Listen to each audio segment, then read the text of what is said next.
حضور علیہ الصلوۃ والسلام فرماتے ہیں، اس بات پر فخر کرتے ہیں کہ میں سلطان عادل کے زمانے کے اندر پیدا ہوا۔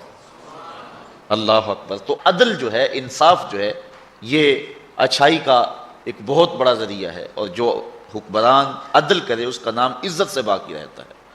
سلطان محمود غزنوی تو ایک عورت نے آ کر کے کہا کہ میری جوان بیٹی ہے اور میرا شوہر فوت ہو چکا ہے، آپ کا بھتیجا رات کو ہمارے گھر میں گھس آتا ہے اور میں سخت پریشان ہوں۔ سلطان نے اس کو کہا کہ اب جب دوبارہ آئے تو تم میرے پاس آ جانا، میں عدل و انصاف قائم کروں گا۔ ایک دن گزرے، وہ بوڑھی آئی، بادشاہ نے جو اس کو خصوصی کوڈ دیا ہوا تھا کہ اس کے ذریعے تو میرے تک پہنچ پائے گی، تو وہ بادشاہ تک پہنچی، کہا کہ اس وقت وہ ہمارے گھر میں موجود ہے۔ بادشاہ اس کے ساتھ چل پڑا، کہا میرے سے پہلے تو چلی جا اور جو ہے وہ بتی بند کر دے۔ دیے کو گل کر دیا گیا۔ بادشاہ گھر میں داخل ہوا، اور داخل ہوتے ہی اس نے جب اس نوجوان کو دیکھا تو اس کا سر قلم کر دیا۔ اس کے بعد بادشاہ نے کہا کہ چراغ روشن کرو۔ جب چراغ روشن کیا گیا تو بادشاہ نے کہا الحمدللہ۔ اس کے بعد اس نے ٹھنڈا پانی مانگا، اس خاتون نے پانی پیش کیا۔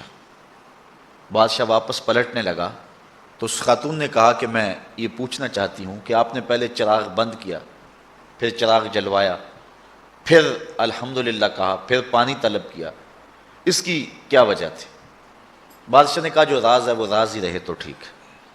کہا نہیں، تمہیں بتانا ہوگا۔ بڑھیا نے ضد کی تو بادشاہ نے بتایا۔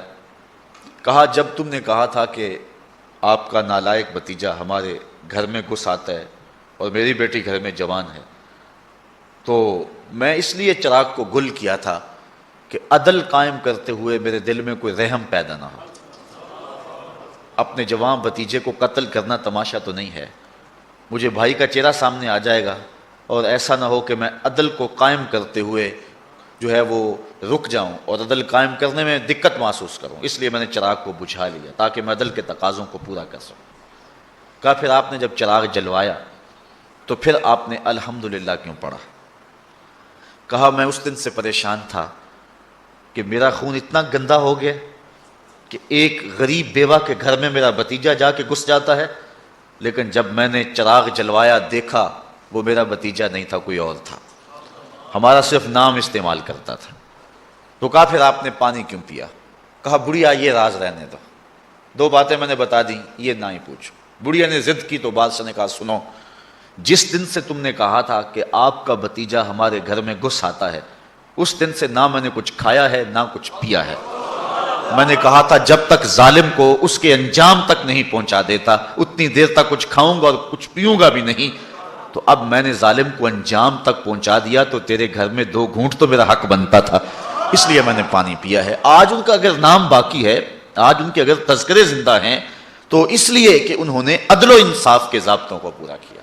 اور حضور علیہ السلام نے فرمایا 7 اشخاص قیامت کے دن عرش الہی کا سایہ پائیں گے، ان میں سے ایک شخص وہ ہے جس نے عدل کیا۔ امام عادل، عادل امام، جو عادل امام ہے، بادشاہ حکمران عادل ہے، منصف ہے، اس کے لیے علماء نے کہا ہمیشہ دعا کرنی چاہیے زندگی کی، اللہ اسے لمبی زندگی عطا فرما۔